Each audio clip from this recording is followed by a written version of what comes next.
From the Library of Congress in Washington, D.C. Our featured author, Representative John Lewis, last honored the National Book Festival with his presence in 2012, and we're delighted to have him again with us today. He is a powerful voice on Capitol Hill representing Georgia's 5th Congressional District, but he's also a commanding figure for all Americans as a foot soldier and leader of the civil rights movement. His journey began as a youngster.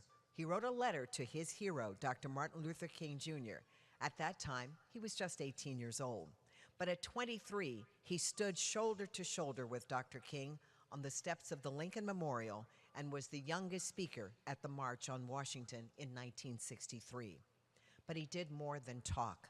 John Lewis endured brutal beatings and multiple arrests to end racial segregation in this country. And he continues to be a strong voice crying out against injustices he sees in this country that sadly, he says, takes him back to the 40s, 50s, and 60s. Congressman Lewis recounts his lifelong struggles and triumphs in the civil and human rights movements for a new generation of leaders and individual citizens in his stirring memoir, March. He is joined this afternoon by his co-author, Andrew Aydin, who convinced him that this is the way he should go. It's taken them 6 years, but they are here, and they're here with us now. Please welcome a living legend, an American hero and author, the Honorable John R. Lewis.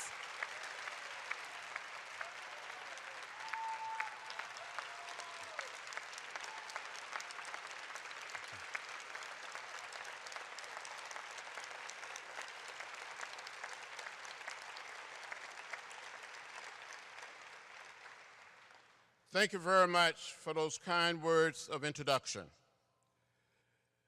I'm delighted, very happy, and very pleased to be here with my co-author, Andrew Aydin, my friend, my brother, and a staffer of mine.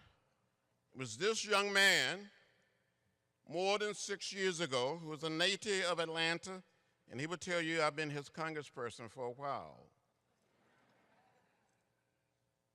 Came to me and said, "Congressman, you should write a comic book."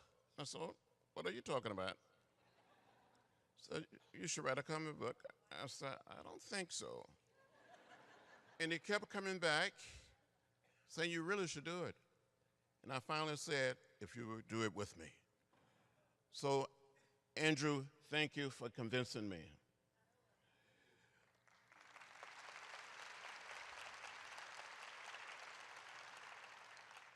March, book 1, there will be book 2, and there will be book 3.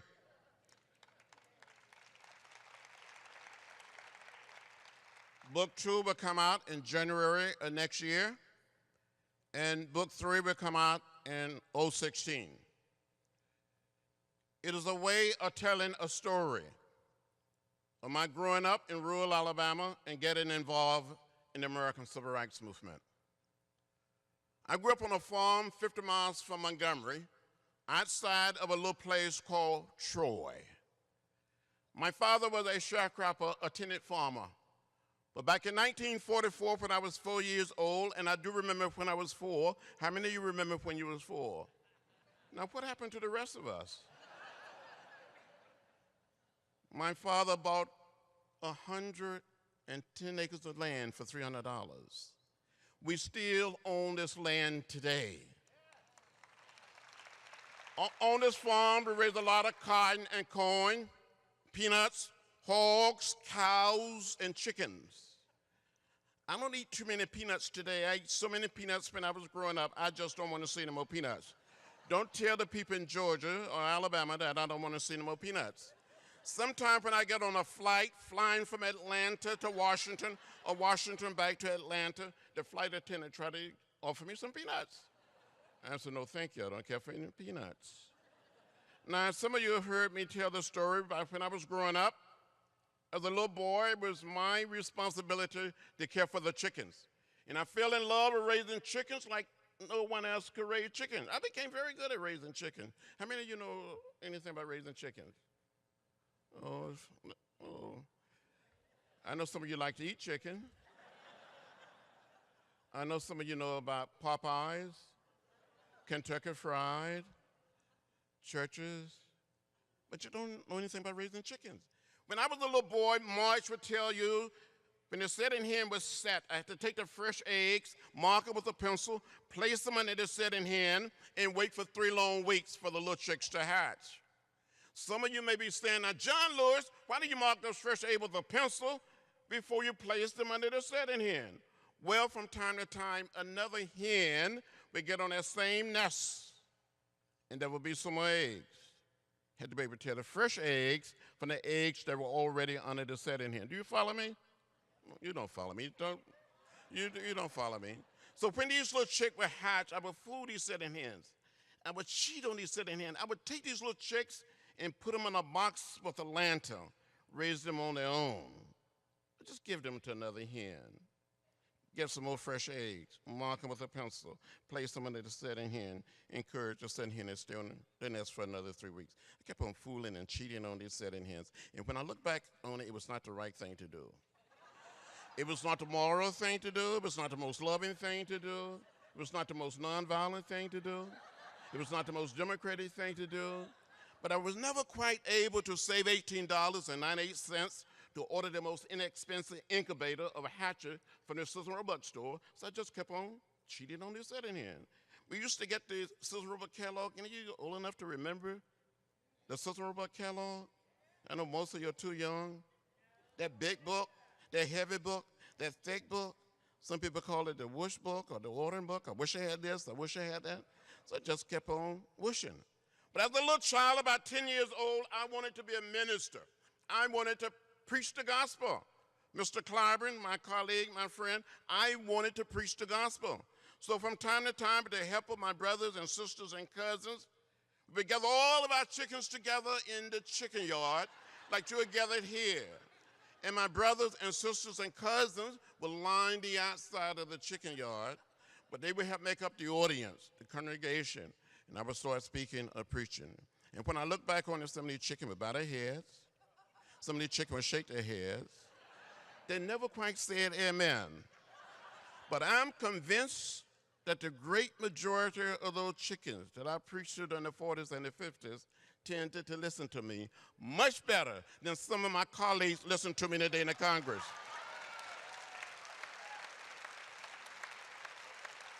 Mr. Clyburn is an exception. And some of those chickens were just a little more productive. At least they produce eggs. Well, that's enough of that story. When we would visit the little town of Troy, visit Montgomery, visit Tuskegee, visit Birmingham, I saw those signs that said white men, white women, colored women, white waiting, colored waiting. I would come home and ask my mother, my father, my grandparents, my great-grandparents, why? It was, that's the way it is. Don't get in the way. Don't get in trouble. To go downtown Troy on a Saturday afternoon to the theater, all of us little black children had to go upstairs to the balcony, and all of the little white children went downstairs to the first floor. I didn't like it, but I didn't know what to do about it. In 1955, 15 years old in the 10th grade, I heard of Rosa Parks. I heard the words of Martin Luther King Jr. on our radio. The words of Dr. Martin Luther King Jr., his leadership in Montgomery, and the action of Rosa Parks inspired me to find a way to get in the way, to get in what I call good trouble, necessary trouble. I was so inspired by Dr. Martin Luther King Jr. and the people in Montgomery. In 1956, at the age of 16, with some of my brothers and sisters and cousins, we went down to the public library in the little town of Troy, Alabama, trying to get library cards, trying to check out some books. And we were told by the librarian that the library was for whites only and not for coloreds. I never went back to the Pike County Public Library in the little town of Troy, Alabama, July 5th, until July 5th, 1998, for a book signing on my first book, Walking with the Wind.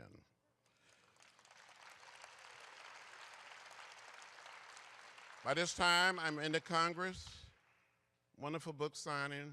Many black and white citizens showed up. End of the program, they gave me a library card. It says something about the distance we've come and the progress we've made. March, book one, was set out in 1957 at the age of 17 as a student in Nashville. I met Rosa Parks. And then in 1958, at the age of 18, I met Martin Luther King Jr. And for that moment on, meeting Dr. King changed my life.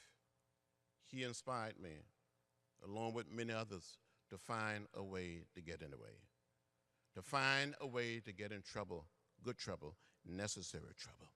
It was in Nashville, Tennessee, as a college student that we started studying the philosophy and the discipline of nonviolence, studying the way of Gandhi, studying Thoreau and civil disobedience, studying the great religions of the world. And we started sitting in, black and white college students and some high school students in downtown Nashville, be sitting there in an orderly, peaceful, nonviolent fashion, waiting to be served at a lunch counter. And someone would come up and spit on us, or put lighted cigarettes out in our hair, or down our backs. We would just sit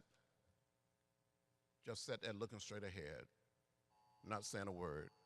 And then, on February 27, 1960, 89 of us were arrested, the first mass arrest in the sit-in movement. Andrew would tell you that when I first got arrested the very first time, during those days we would dress up to participate in the sit-in or go on a freedom ride. I wanted something new to wear. I didn't have much money. I went downtown Nashville to a used men's store. You probably know where the store is located. And I bought a new suit. Well, it was a used suit. It cost $5. I wish I still had that suit today. Maybe I would sell it on eBay or someplace. But it was a good-looking suit, and I looked really sharp and clean. But Andrew discovered a picture of me being arrested with that suit on just a few weeks ago. During the 60s, we were beaten, left bloody, and unconscious. I first came to Washington, D.C. in 1961, the same year that President Barack Obama was born, to go on something called a Freedom Ride. Just think, in 1961, here in this city, black people and white people couldn't leave Washington, D.C. seated together to travel through Virginia, through North Carolina, South Carolina, Georgia, Alabama, Mississippi, on our way to New Orleans. We were testing a decision of the United States Supreme Court. The night of May 3rd, in this city,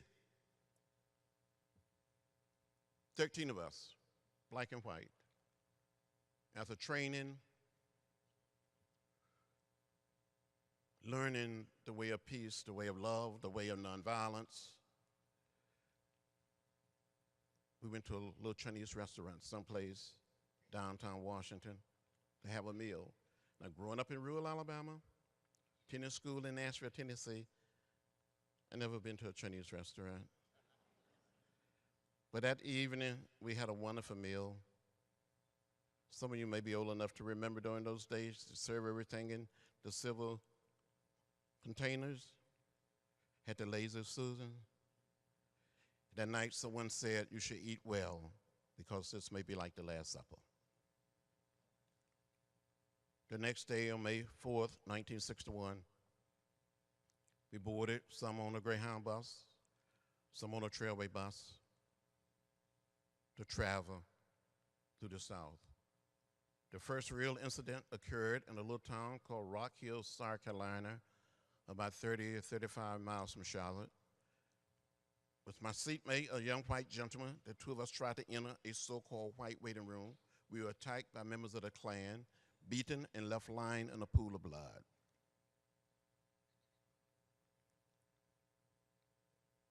The riot continued. It was an attempt to burn the bus in Anniston, Alabama, between Atlanta and Birmingham. An angry mob met us in Montgomery, where a group of us was left bloody, some of us left unconscious at the Greyhound bus station there. President Kennedy federalized the Alabama National Guard, placed the city under martial law to protect us. We continued on through Alabama to Mississippi, where we were arrested.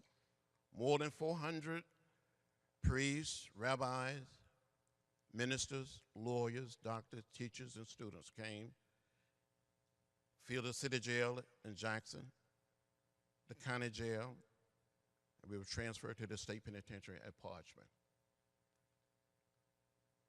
But many years later, to be exact, in February '09, one of the guys who had been a member of the Klan who had beat us in Rock Hill, South Carolina, came to my office on Capitol Hill with his son. The man was in his 70s. His son was in his 40s. And he said, "Mr. Lewis, I'm one of the people that beat you in May of 1961. I want to apologize. Will you forgive me?" His son started crying. He started crying. And I said, "Yes, I forgive you. I accept your apology." They hugged me. I hugged them back, and we all cried. March is saying, in effect, that there come a time, yes, to find a way to get in the way, find a way to get in good trouble, necessary trouble. But it's also saying that we can create a community at peace with itself. I'm going on for a while, and I want Andrew Aydin, my co-writer who suggested that I do this, to come forth. When book 2 come out, book 2 will have a cover of the burning of the bus, much more dramatic. And then there will be book 3 that will complete the story. We may have to go to book 4. But thank you so much for being here. Hundreds and thousands of young people all across America are reading March, book 1. A few days ago, we were in Michigan State University. More than 8,000 freshmen are using the book as required reading. More than 3,500 at Georgia State. And about 1,000 at Marquette in Milwaukee, Wisconsin, are reading March, book 1. Read it. Tell us what you think about it. Andrew Aydin, in your hand, young brother.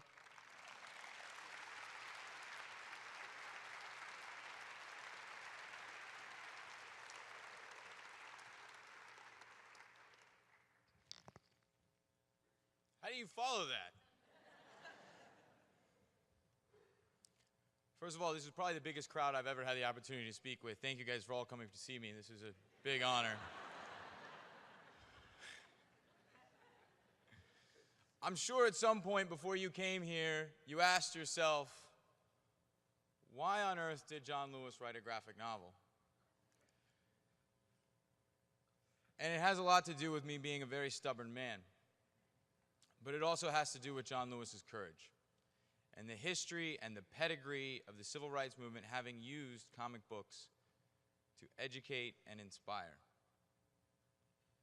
This all started back in 2008, and I was serving as the congressman's press secretary on his campaign.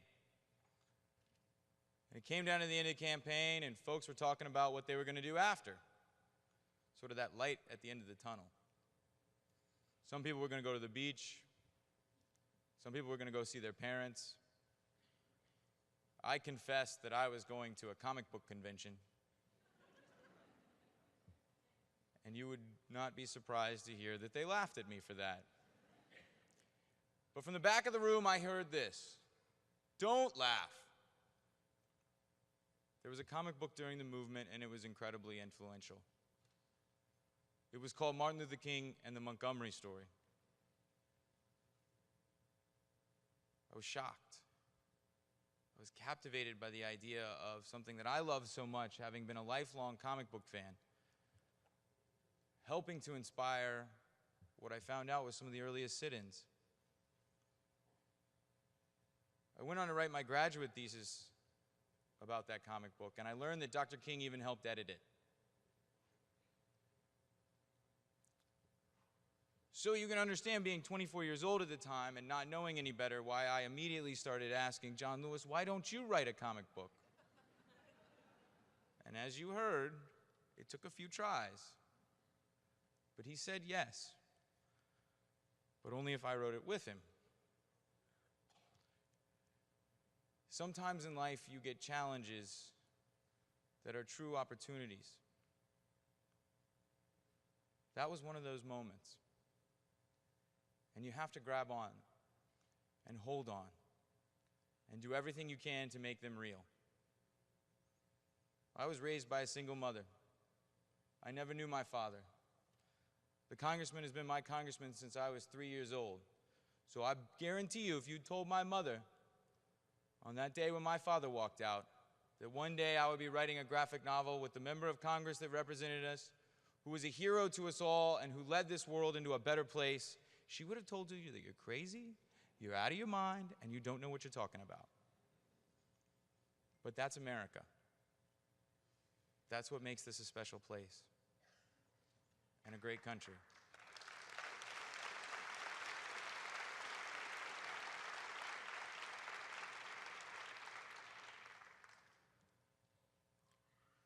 Now, there's been some incredible moments on this journey. Early on, when this was just an idea, I was on the pilgrimage, which the congressman leads a number of members of Congress down to Selma and to Alabama to show them the sacred places where so many gave so much. And I got in the elevator, and lo and behold, there was Ethel Kennedy and John Siegenthaler. And I said, "Excuse me, I just thought you might want to know.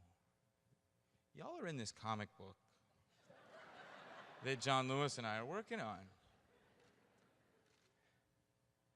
And Ethel Kennedy looks up at me and she goes, "That's nice, dear." So it was a tremendous, tremendous honor when she called me about a year later to tell us that we were the first graphic novel to ever receive the Robert F. Kennedy Book Award.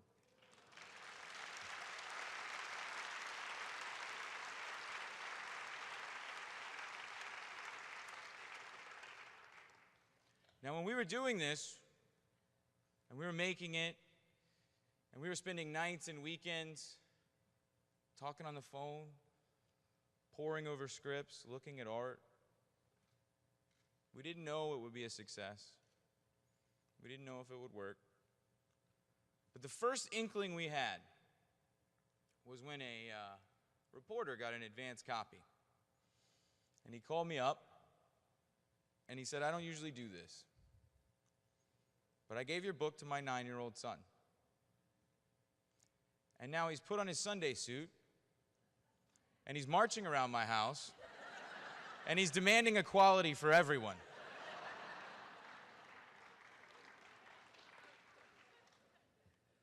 I smiled, but then I cried, because that's a game change.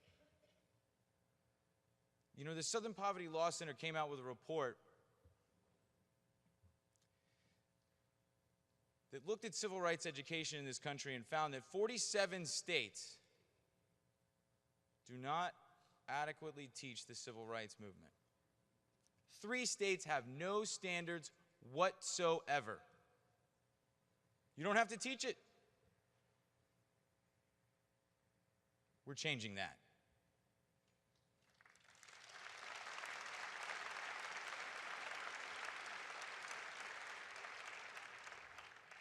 Just this summer, 15,000 college freshmen read March.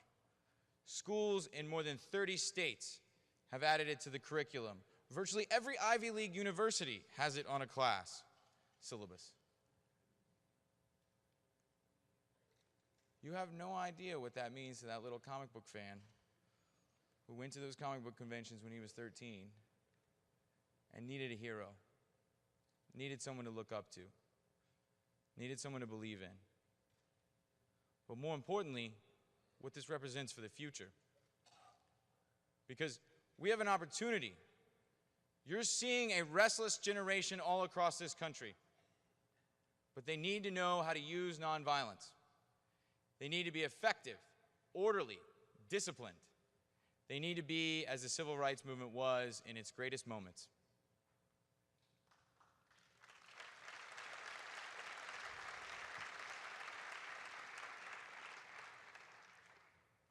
The congressman mentioned I'm on his congressional staff, and my role is to largely handle his social media.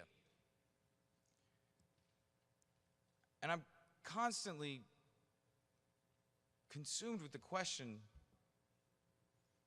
of what would Dr. King tweet? What would Gandhi tweet? Imagine what they could have done with these tools.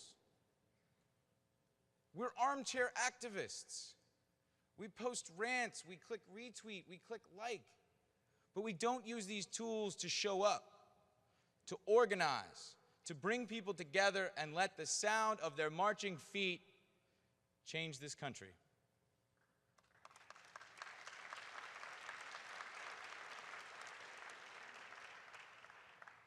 When you read March, you'll see that we go into great detail in communication methods.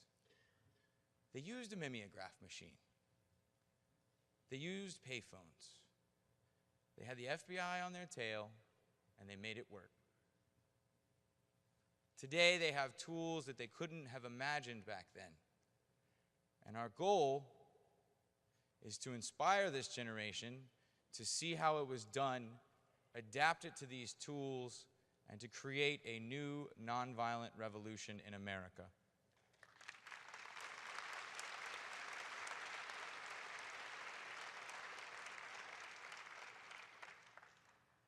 So I thank you for being here.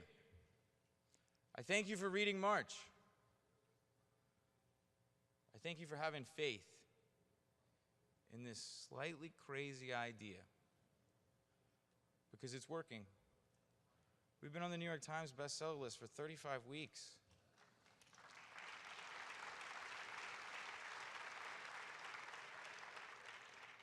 But most importantly, thank you, Congressman Lewis. Thank you for your sacrifice. Thank you for living the life you've led. And thank you for taking me on this journey with you. Thank you very much.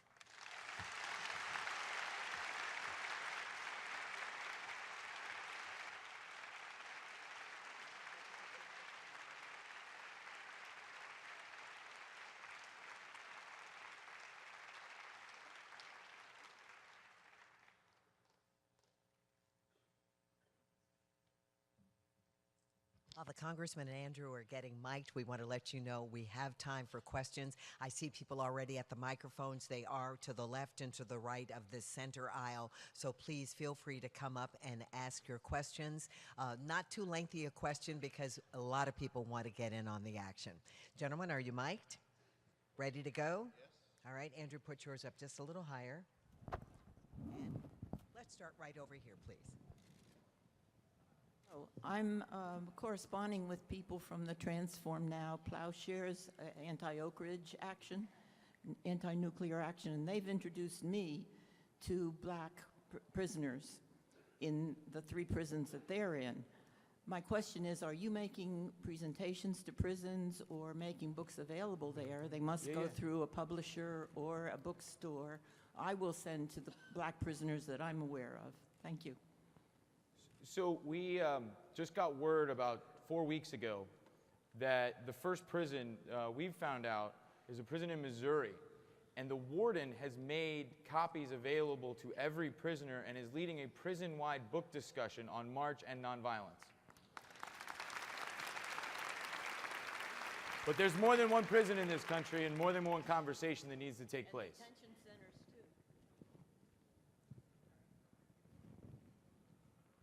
too. I guess I can go next. I just wanted to say to Andrea Roan before I start that we all love you, Andrea.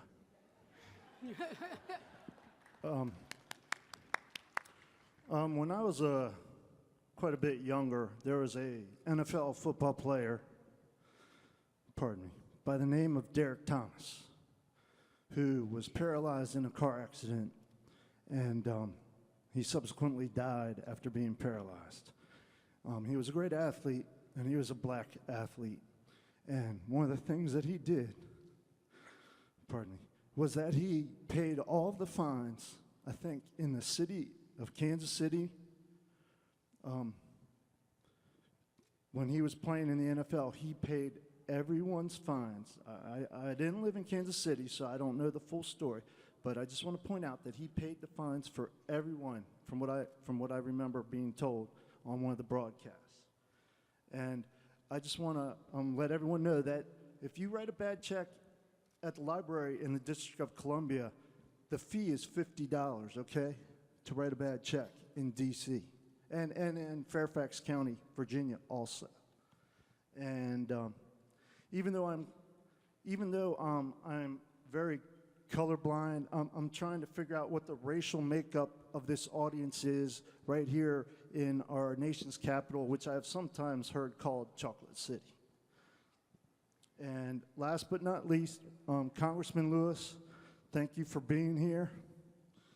Thanks for all you've done for everyone in this country, especially minorities. You know, Kanye West said in 2005, I think it was, that George W. Bush doesn't care about black people. But after seeing the video of Eric Garner being choked to death by the NYPD in Staten Island, New York, I think there are a lot of other people who don't care about black people either. And I was just wondering, what do you think we can do to change the treatment of black people and white people, like Robert Ethan Saylor, who was choked to death in Frederick, Maryland, a kid with 26-year-old man with Down syndrome, for watching Zero Dark 30 a second time without pain, but he had an IQ of 40 and Down syndrome, and he was choked to death also in Frederick, Maryland, not far from where I grew up in Montgomery County, Maryland. And so, Congressman Lewis, thank you for all you did. I know that you took blows to the head. You saw the video of Eric Garner being choked. I saw you on the news, I saw you on YouTube, on the news, talking about that. And I want to know how we can change, continue changing this country to make it better, because I think it's backsliding. Thank you. All right, thank you. Thank you very much for your words. We all must continue to work together, all of us, not just teachers and doctors and lawyers, housewives, ministers, priests, and rabbis, all of us, students, young people, middle-aged people, older people, we're all in the same boat. The late Philip Randolph used to say from time to time, maybe our forefathers and our foremothers all came to this great land in different ships, but we're all in the same boat now. So it doesn't matter whether we're black or white, Latino or Asian American or Native American. We are one people.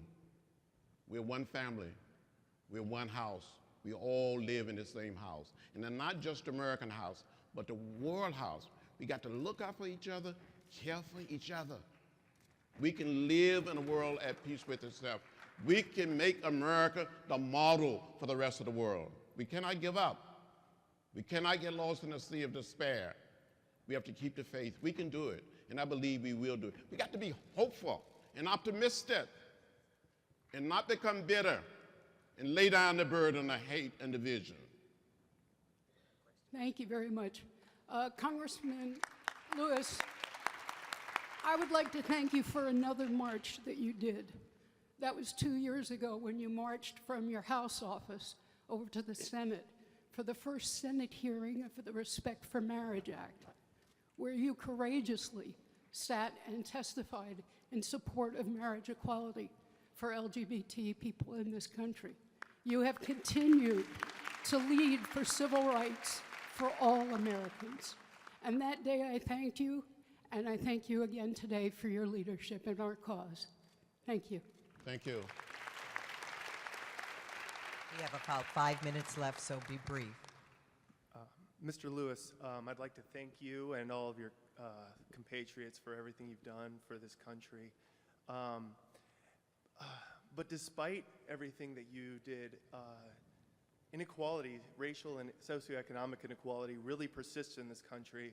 And even though legal barriers have been succumbed, there's de facto segregation persists. Increasingly wealthy and oftentimes white Americans live separately in separate communities from everyone else in the United States. And I was wondering, and it seems that you, Mr. Aydin, have thought about this some, what lessons you believe your movement have for us as Americans today, and what we can do to incorporate that movement and help overcome some of these inequalities. Thank you. Well, I think today, young people and many of us not so young tend to get it. We realize we're not there yet. We have not yet created a truly multiracial, multicultural, democratic society, or created what we call the beloved community. We're on our way. But we knew and learned from the movement that the struggle is not a struggle that lasts for a few days, a few weeks, a few months, a few years. It may take more than a lifetime, but we must continue to struggle and do our part, and we all have roles to play. Congressman Lewis, hi, how are you? I'm so happy that you're here. I want to thank you for being the president of SNCC. I'm representing the Free DC movement, which came out of SNCC, brought by Dr. James Foreman and Marion Barry up from the civil rights movement. We are still fighting for freedom in the District of Columbia for the 600,000 people who pay taxes, fight in wars, do everything they're supposed to do for citizenship, but still do not control their own destiny.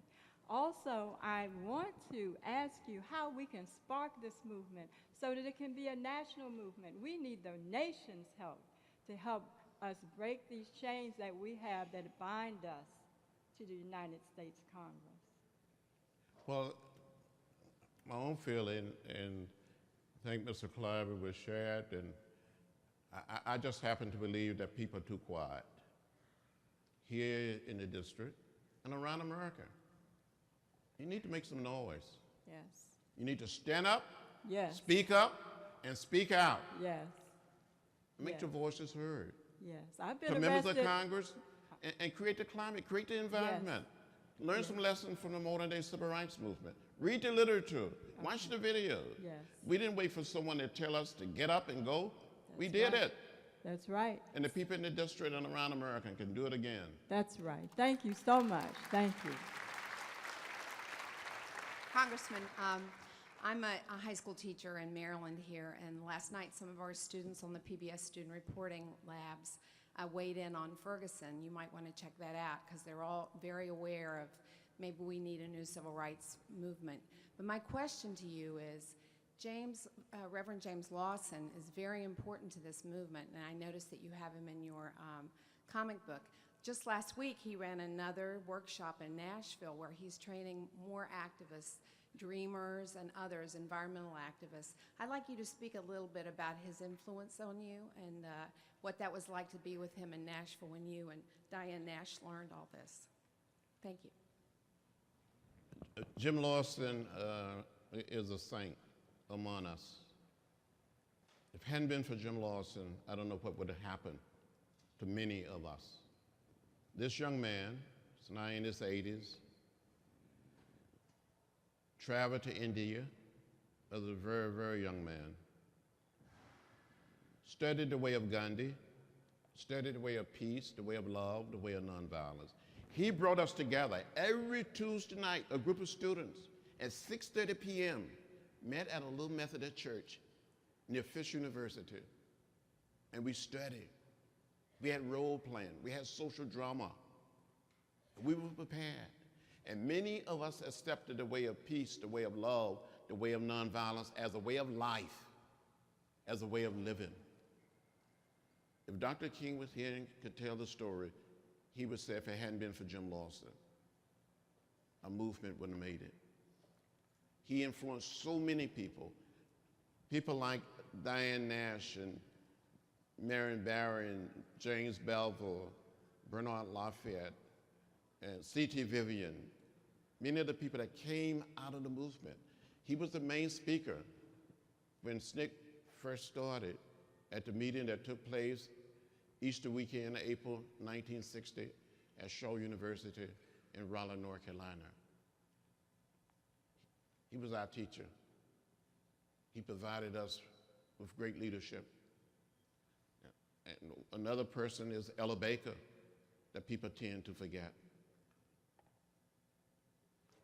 One last question, because we're already over time and you're it. Thank you. Briefly, please. Very briefly. You guys are on fire. Look at this room. Look at this room. You filled a room writing a comic book. Isn't that awesome? For either of you, what are the lessons coming out of Ferguson? The TV juxtaposes the images of Ferguson with the images of the 60s. Is it just looking back? What is it telling us, and where might it take us? I think we need a new SNCC.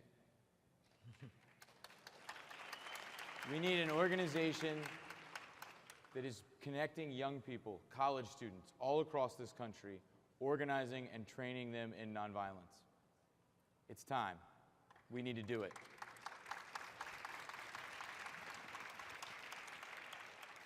It says something about, in spite of all of the changes, in spite of the progress we've made as a nation and as a people, we're not there yet. We're not there. The scars and stains of racism is still deeply embedded in American society. And we shouldn't hide it. We shouldn't sweep it under the rug or push it back in some dark corner. We need to face it head on and deal with it. And we can do it as a society. 50 years after the March on Washington, next year will be 50 years after the passage and the signing of the Voting Rights Act in 1965. We cannot go back. We made too much progress. We must go forward. And as a nation, as a people, we will go forward. Ladies and gentlemen, please thank Representative John Lewis, Andrew Aydin. The book downstairs on the second level, there will be book signing beginning at, I think, 2 o'clock. Thank you very much. This has been a presentation of the Library of Congress. Visit us at loc.gov.